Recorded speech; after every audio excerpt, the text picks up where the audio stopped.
ఓం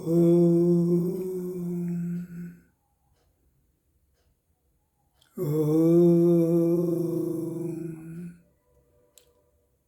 ధర్మాత్మలందరికీ భక్తిపరులందరికీ స్వాగతం సుస్వాగతం. భజ అనే ధాతువు నుంచి వెళ్ళి భక్తి అనే పదం ఏర్పడ్డది.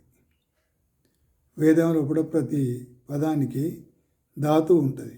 ఆ ధాతువు ప్రకారంగా దానికి ఎన్ని అర్థాలు ఉన్నాయో అని చెప్పచ్చు. భజ సేవాయాం, భజ ఆజ్ఞపాలన, భజ అనుసరించుట, భజ అంటే అర్థం చేసుకొని పాలించుట, భజ అంటే ఇన్ని రకాల అర్థాలు ఉన్నాయన్నమాట.